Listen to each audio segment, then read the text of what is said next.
Everyone knows the call, but hardly anyone actually knows who's behind it.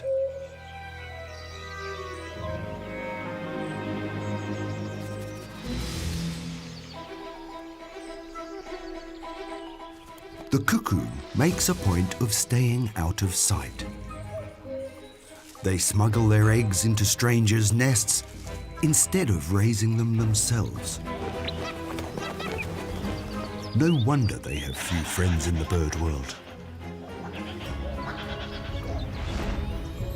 They have their offspring brought up by others, by dainty singing birds. But this is what's really odd. This deception is never revealed. Even smart birds like crows tolerate a cuckoo in their nest. But why? Recent observations have revealed ever more cunning tricks and machinations of Cuckoo and co.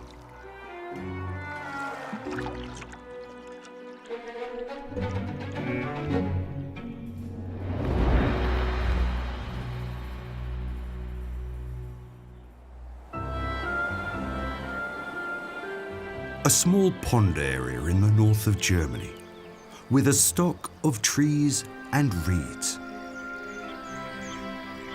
Now in spring, it's all about the offspring. Raising them is a long and arduous process. It all starts with efforts to build a nest. The great crested grebe has to waterproof and anchor it. On top of that, there are the bothersome, aggressive neighbours who want to prevent the new home at all cost.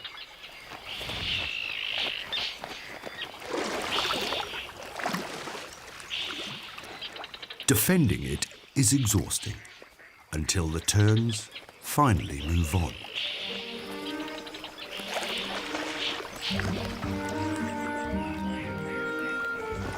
The young birds need care and protection. They are helpless nestlings and they're insatiable.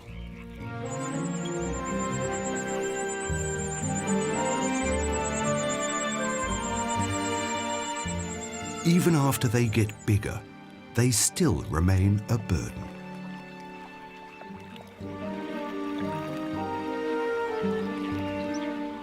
It's always a wonder what parents invest in their children, in terms of care, energy, and time.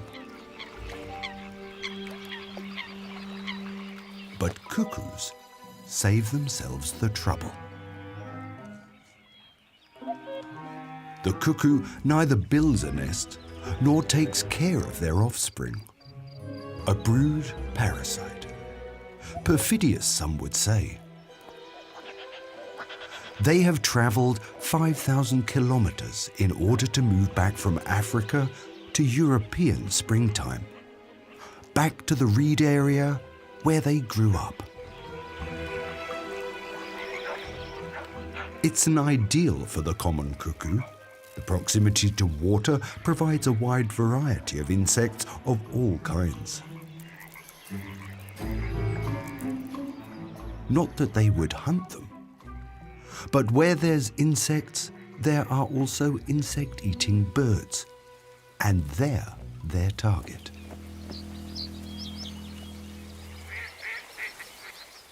And they all hate the cuckoo. The reed bunting are not just protesting for any reason, they're showing courage.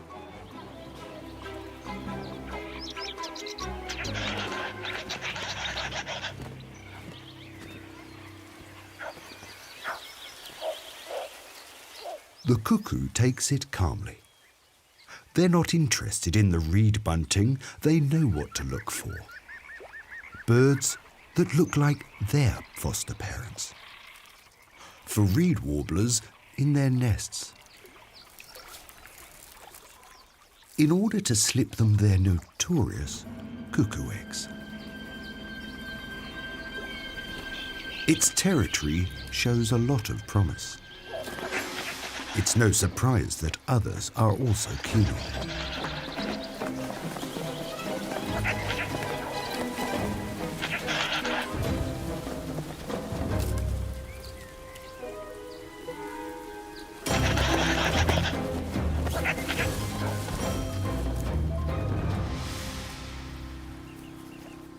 At the end of the day, the cuckoo hen has made it clear who's in charge of this territory, including all the nests between the reeds.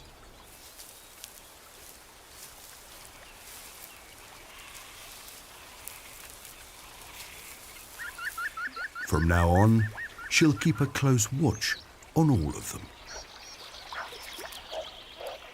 Here it's still early days. The reed warblers are still building.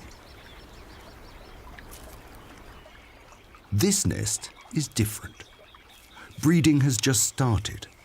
The best time to make her move.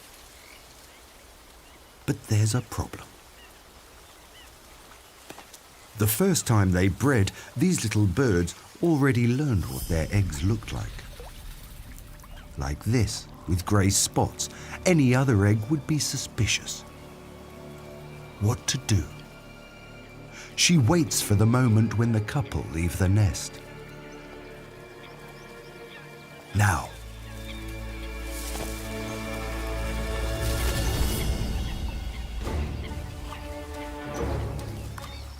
She removes one egg and replaces it with one of her own. Done. No witnesses.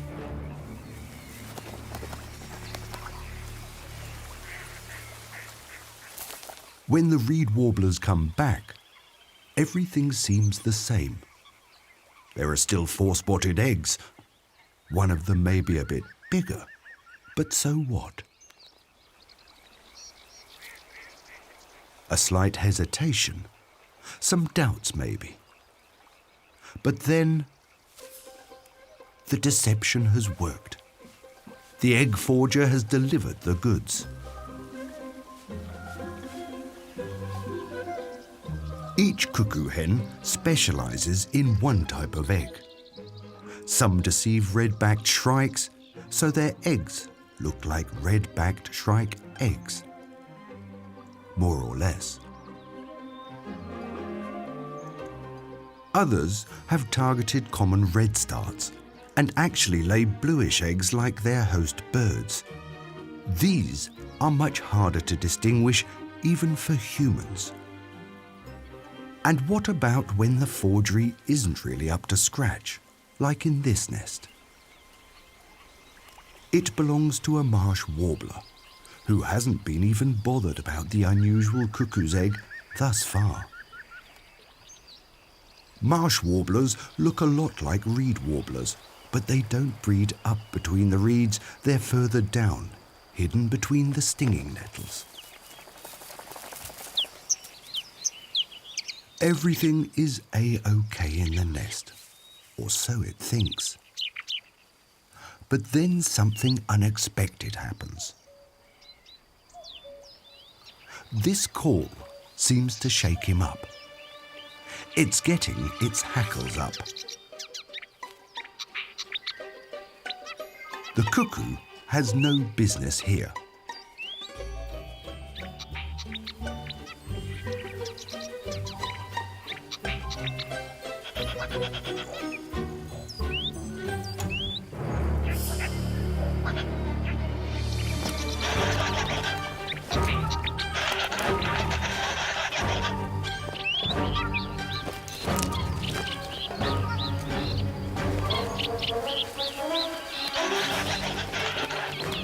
It's driven away the cuckoo for the moment, but now it's suspicious and immediately checks the eggs thoroughly.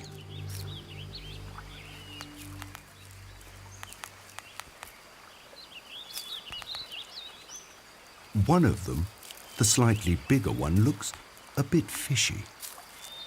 It wants to get it out, but how? One floor up at the reed warbler's nest, everything is as it was. This female hasn't got a clue about the enemy in her nest. Unlike the marsh warbler, it's fully determined to hack open the egg. The shell is extra thick, like all cuckoos' eggs. But in the end, there's the breakthrough. And what happens now comes as a surprise, even to bird watchers. Bon appetit, pure protein. What should have become a cuckoo ends up as concentrated feed for a marsh warbler. So cuckoos don't have it all their own way either. The forgery has been discovered and now the imposter is being disposed of. Marsh warblers are particularly good at recognizing unusual-looking eggs, and the cuckoos are rarely ever successful. Their nest is pristine again.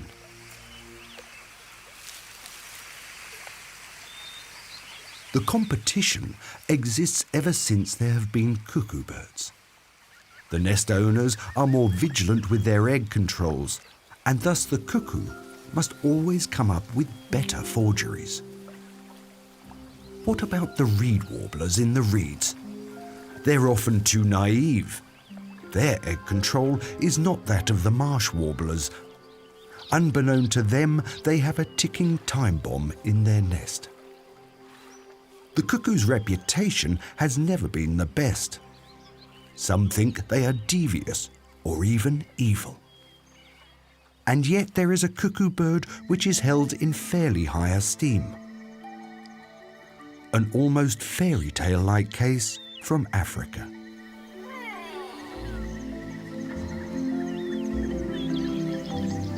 The morning sun in the tree savanna of Zambia brings everything to life.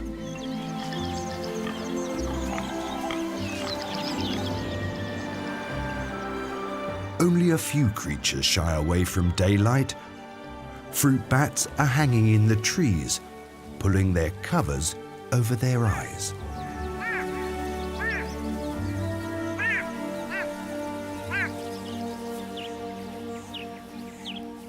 The birds are all the chirpier. They all seem to love the burst of colours. Only one is so inconspicuous that it almost disappears in the tangle of the branches. And for a good reason. The honey guide doesn't want to be seen, for like the cuckoo, it surreptitiously lays its eggs in strangers' nests.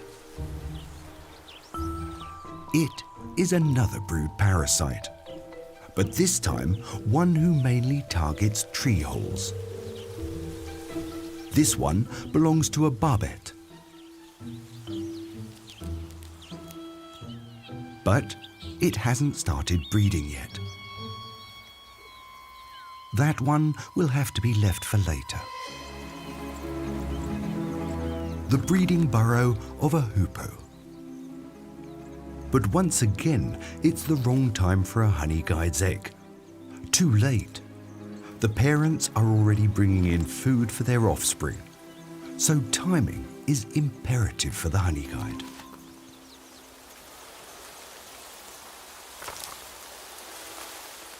But for now, it's hungry, and it likes nothing better than beeswax.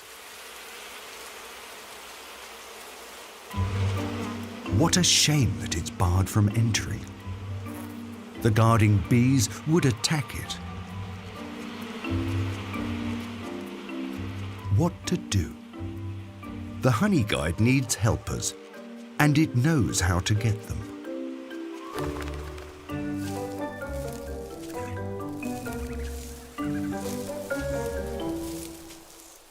It employs the services of humans.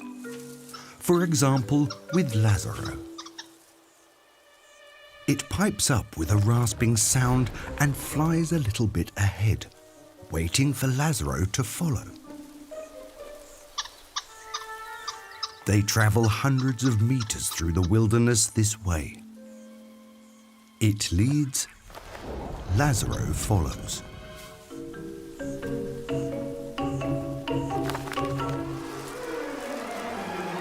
Their destination has finally been reached. Fire makes smoke, and smoke calms bees. a trick as old as humankind. And that's how Lazaro can locate the honeycomb as well. However, it was the bird who found the path. No wonder the locals like it.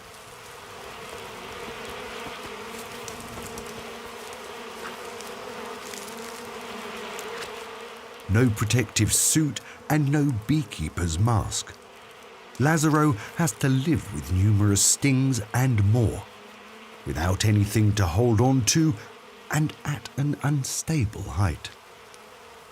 The bees will cope with the loss and replace the honeycomb. The man gets the honey, and the bird gets its reward.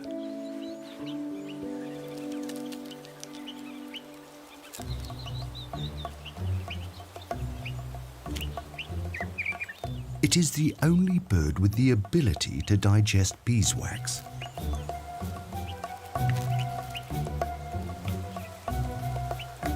An ideal partner, but it insists on fairness. Without its share, it would soon cease its cooperation. A joint enterprise with profit. For everybody.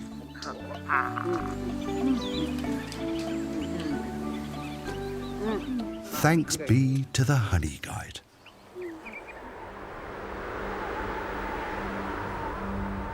But it has another dark side.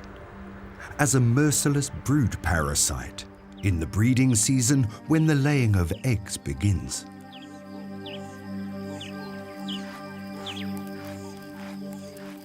Digging and burrowing is taking place all around the tree savanna. Subterranean breeding burrows with an access tunnel to the outside. The builders and residents are little bee-eaters, dainty little birds of the bee-eater family. This pair have briefly left their clutch of eggs. They're taking some time out to get some food. From their observation perch, they are on the lookout for insects. With great skill, they intercept them.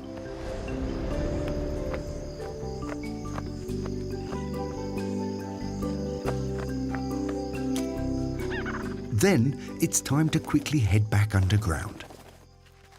Through the narrow tunnel to the breeding burrow, where 4 eggs are waiting. They can only make them out in the dark. An infrared camera is necessary to shed some light on this deep basement flat. At the very least, it seems to be a secure place. If only it wasn't for the Honey Guide with its bad intentions. It stakes out the burrows, a very time-consuming job. The savanna's entire ground is full of holes with dark entrances into the deep. The little bee-eaters come and go, unaware of the fact that they are being observed.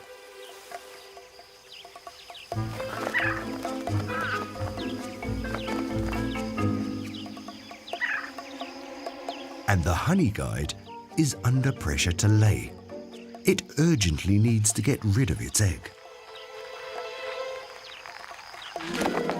The little bee-eater's burrow with its 4 eggs seems ideal. For a short time, it's left unguarded. The couple has been too careless. The Honey Guide has been waiting for its chance. The parents are out and access is finally unguarded. A last check to see if the coast is really clear. On the double now. It needs to squeeze itself through to the breeding burrow. 4 eggs, a 5th one is quickly added. It will serve finally as a nasty surprise.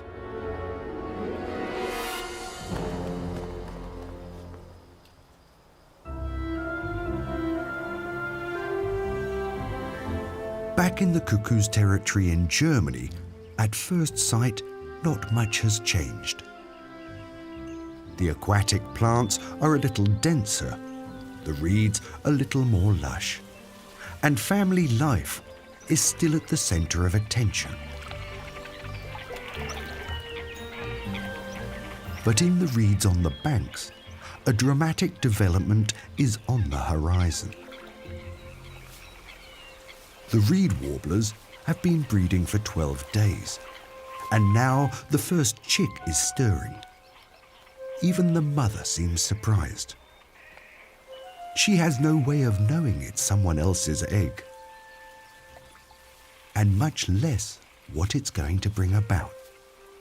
It's not for nothing that the little cuckoo hatched first, 2 days ahead of the others. But first, it's just helpless and hungry. The foster parents have to deliver.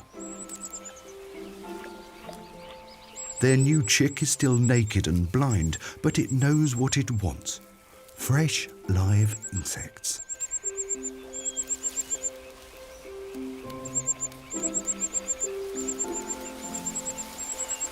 The next portion awaits already. Alone or together, the parents stuff everything into their offspring: grasshoppers, flies, dragonflies, beetles. After all, they want their chick to grow and get strong quickly. And it does just that, in excess. It starts tampering with the other eggs with full force. It is imperative to throw the competition out of the nest, even before it has hatched. A short break. Then the jostling is so strong that no more incubating is possible. The little cuckoo is taking command of the eggs.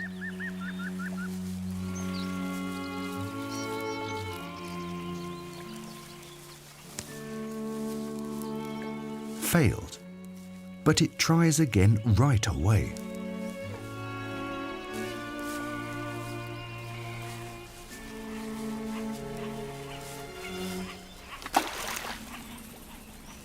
And another time, right under the clueless mother's nose.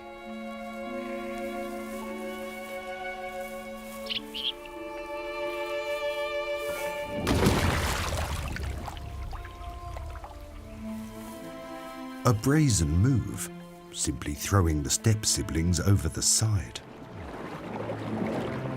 Too fewer mouths to compete for its food. The reed warblers don't see through what's happening here. Their only concern is the noisy, imploring chick. It weighs just about 3 grams.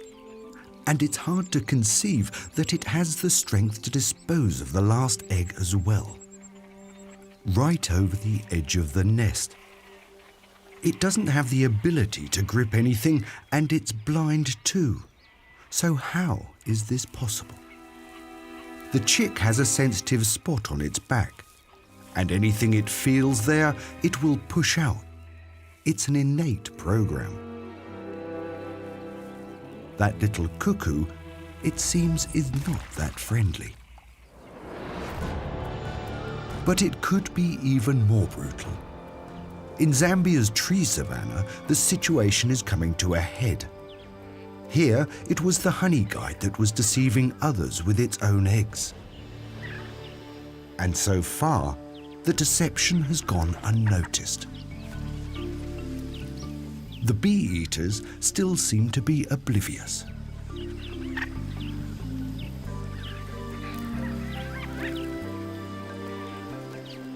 For days now, they've been taking care of their eggs.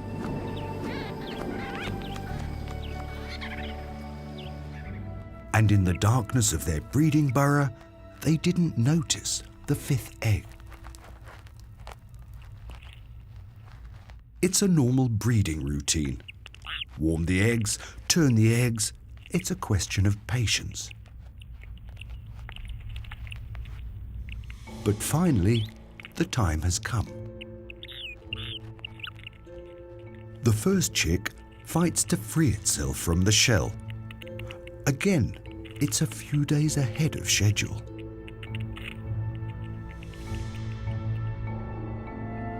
It's the honey guide's chick. But for such a small chick, it has a sharp hooked beak, similar only to one like a bird of prey. This does not bode well. But so far, it's all going as planned. Parental duties around the clock, and a few days later, the next chick is born.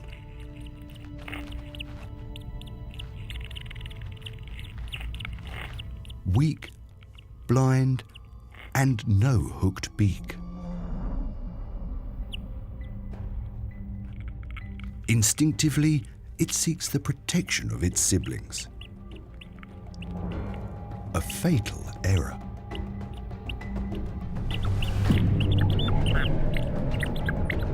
The honey guide chick attacks indiscriminately until the baby bee-eater, disturbingly to watch, succumbs to its injuries.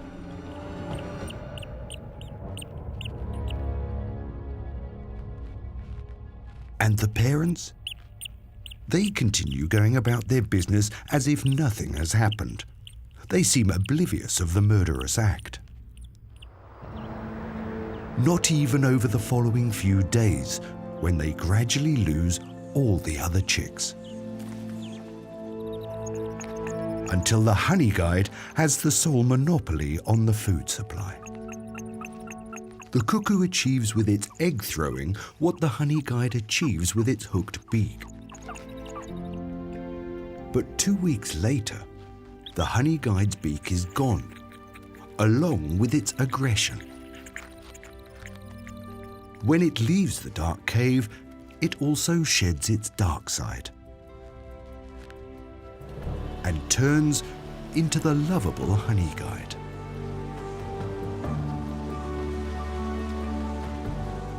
Which will at some point be looking to contact humans in order to guide them to the honey.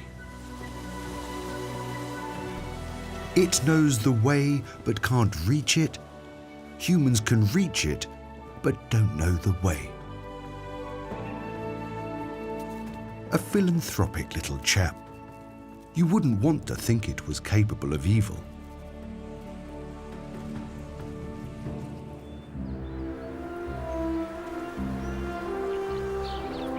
In Germany, spring has continued to unfold.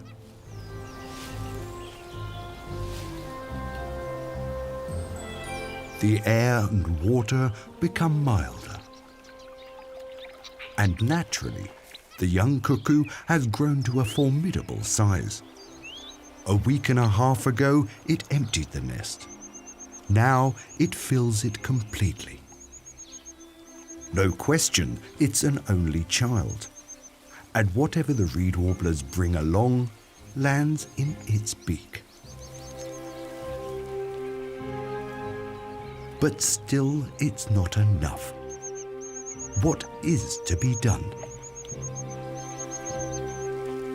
Again, it manages to get what it needs with tactics and deception. It's not just calling loudly and persistently. Its cries for food sound like the clamour of an entire nest crew. The choir of chicks spurs on the parents. Polyphonic begging cries yield multiple amounts of food. The cuckoo seems to be a highly gifted confidence artist, even in terms of sounds. But shouldn't the reed warblers notice something? Such a huge chick cannot possibly be their own.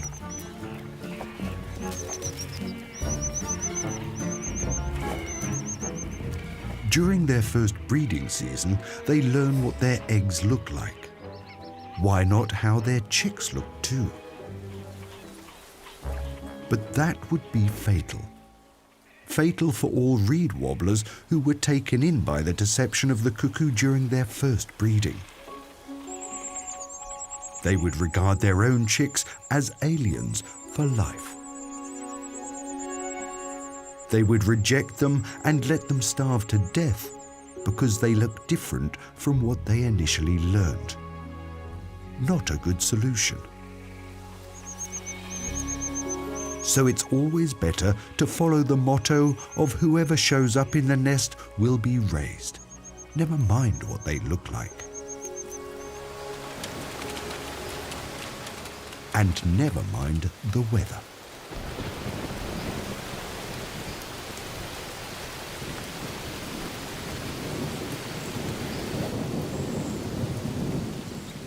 The little reed warblers know no limits.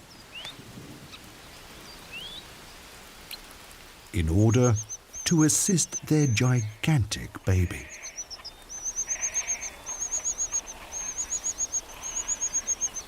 Deception, manipulation, and plain cheating. Cuckoos seem to be on top of it all.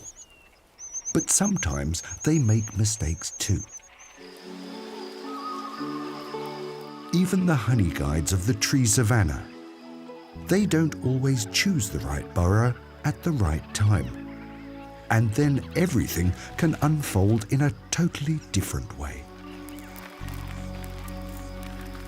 It's looking good for the little bee-eaters in this burrow. 2 healthy chicks have hatched.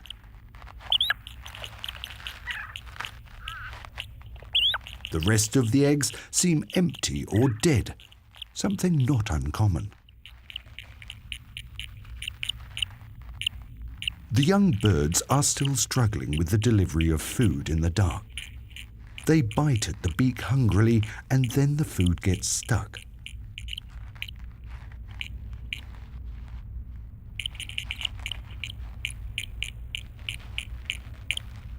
But the parents are patient.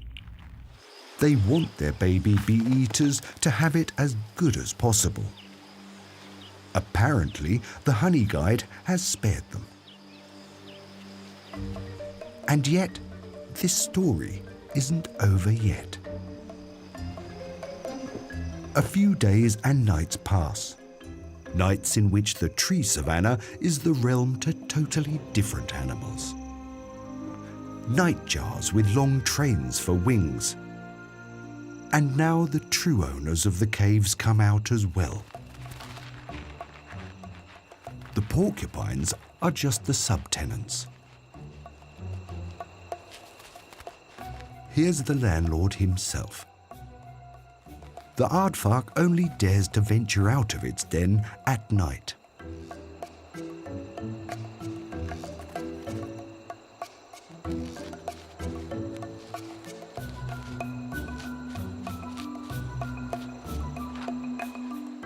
It has mighty claws. They're vital to burrow out such subterranean bunkers.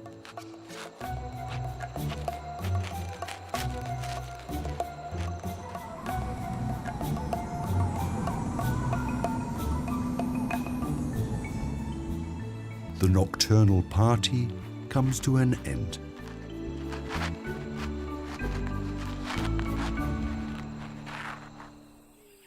With the first rays of sun, a momentous day begins.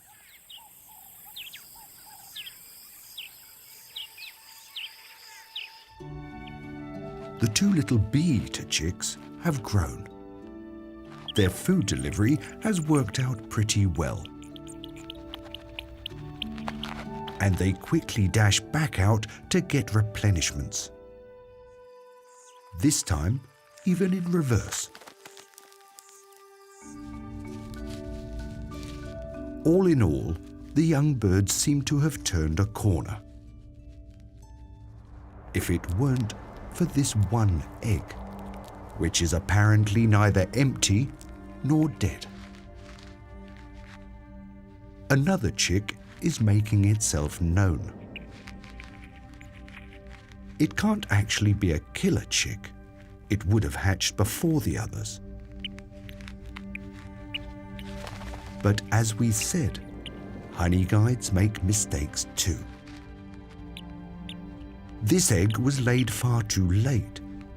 It is a killer chick. The hooked beak leaves no room for doubt. As soon as it's born, it starts. It tears into its step siblings. It's an instinctive act.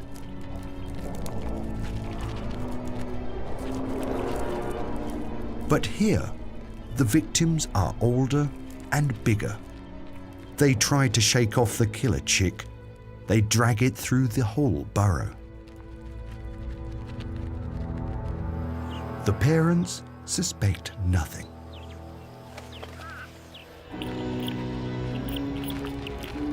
They don't see what their youngest is up to.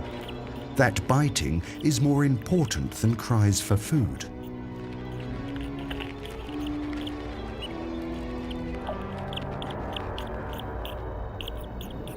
And even when it's calling out, it's so clumsy that the other ones get all the morsels.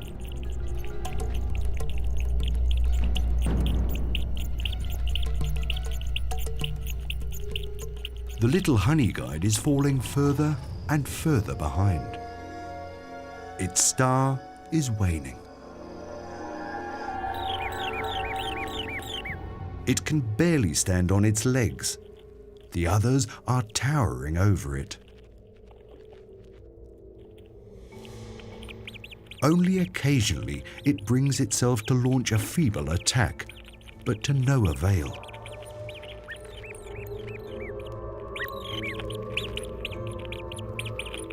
On the contrary, the chick initially attacked seems to come to its senses and turns the tables. The little honey guide doesn't stand a chance. The revenge of the little bee-eaters is no less brutal than that inflicted upon them. Now it's they who turn the breeding burrow into a burrow of horror.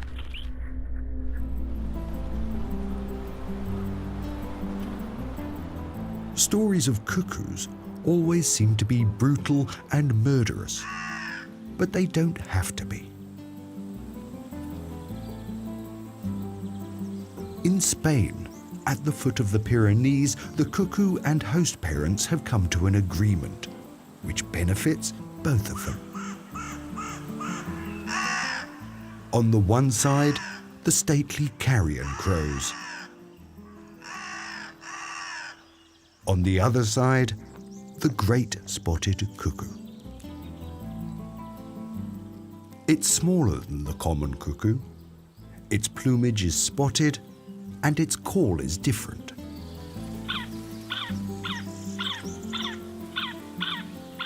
It also hails from Africa, but it only flies to Spain in springtime, as soon as there is enough food. Like the hairy caterpillars on pine needles.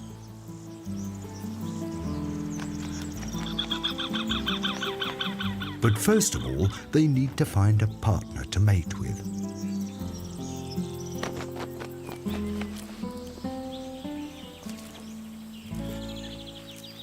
These two are intent on producing offspring. Offspring which is supposed to grow up high up in a crow's nest.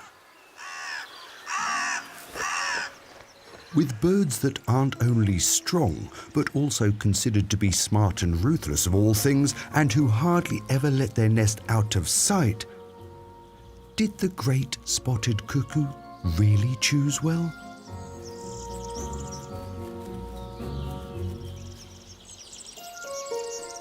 It certainly has to wait until the nest is empty.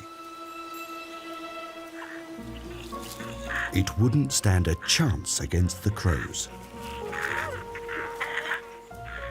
But crafty as it is, it will use any chance to shorten its waiting time. There's a genet, for example. Will the crows leave their nest to chase it away? But then others turn up. Crow researchers who inspect the nests.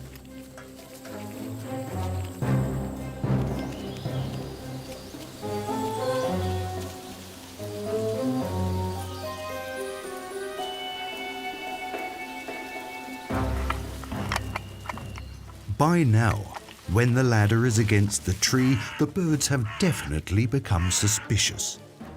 They're ready to get themselves to safety.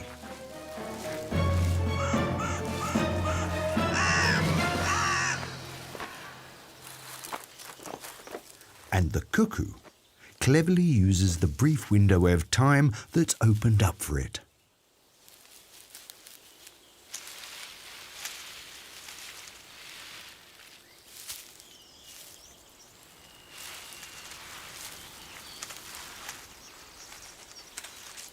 Time is of the essence now. The cuckoo's egg needs to be laid. Out with it.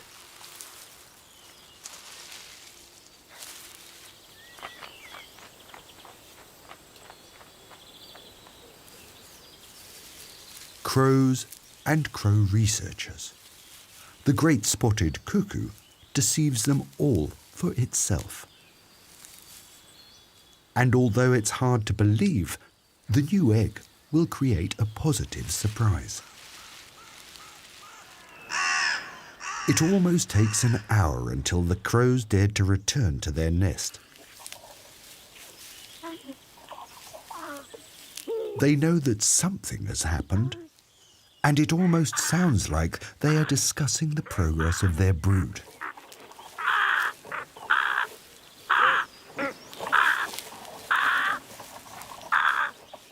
However, what actually awaits them is not such an unusual occurrence. In this area, more than half of all crows' nests are populated with a cuckoo's egg. Brilliant prospects for the great spotted cuckoo. It has also been successful in the nest high up in the tree. The chicks have already hatched. And although hard to believe and unusual for the bird, the baby cuckoo lies peacefully next to its crow siblings.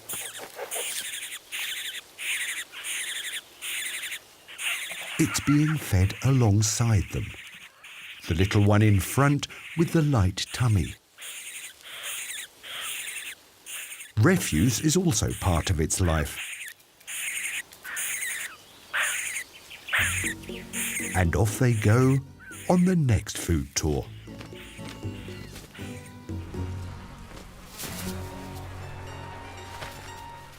A perished chicken as baby food? They're not called carrion crows for nothing. The goitra is filled to the brim. Then someone stronger discovers the chicken stop.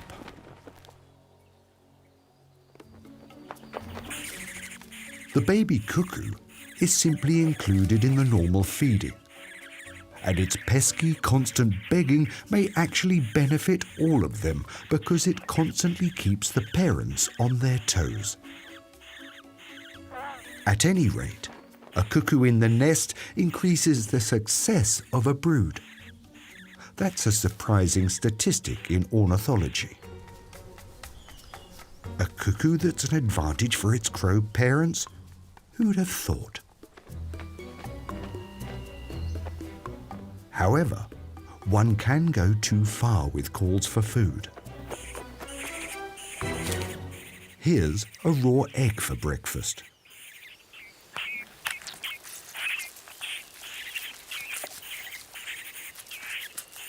The little cuckoo has consumed the yolk and still doesn't stop its calling. It's annoying. It annoys the father so much that the dad at some point can't remember what's in the beak. And he feeds it to the baller, who is certainly no gourmet. It's spared all that. It's delegated all the kid stuff, and it's not the worst option for him. Even when the weather darkens. When the rain and cold are a problem for everyone, the little great-spotted cuckoo is safe and sound under a black feathery umbrella with all its step-siblings.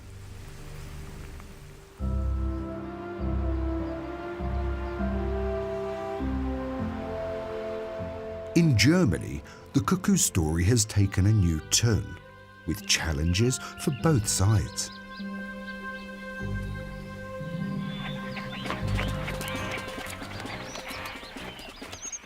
It needs to get onto its own legs.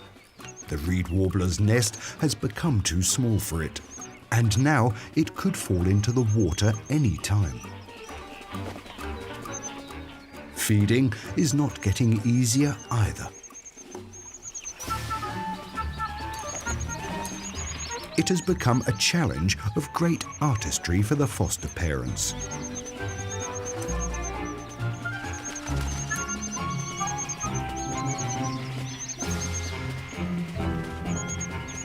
Maybe they need a lot of momentum.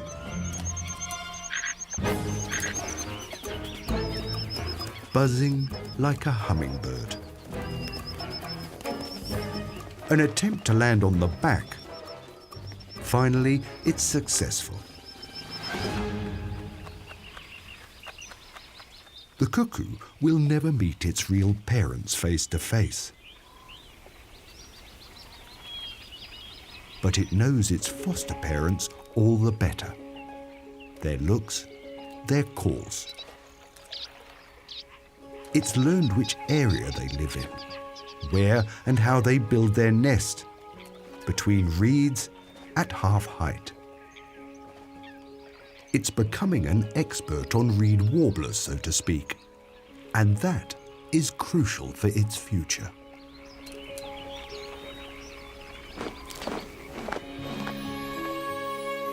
In August, it will move south, back to Africa.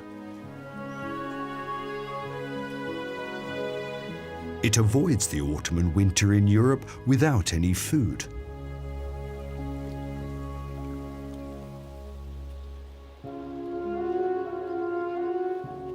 And when it gets back in spring, it will go back to the reed area it knows. Even if its eyesight isn't the best, it knows that there are reed warblers here. Its arrival doesn't go unnoticed.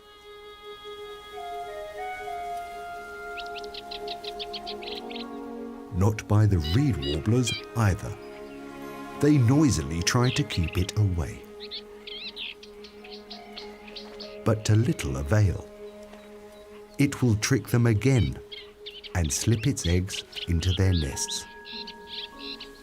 And why this meanness? Why don't they build their own nests? That decision was made millions of years ago, when cuckoos actually still built nests for their offspring. Even today they still collect nesting material for their females, an echo of former times. But even back then, the cuckoo would sometimes choose a stranger's nest for its egg, like many birds do. But for them, this version was so successful that they stuck with it as their normality. Maybe it was due to their diet of hairy caterpillars. This isn't a problem for adults, but it might be for the chicks. With the rich mixed food of the foster parents, they thrived better. This is the general assumption of ornithologists. At any rate, the cuckoo lost its ability to raise its own offspring. It is true, they trick, deceive, and even kill. But unlike us, they don't have a choice. Human standards of good and evil don't apply here. Their call announces springtime, but it also announces a bird which, for better or worse, depends on finding substitute parents for its own children.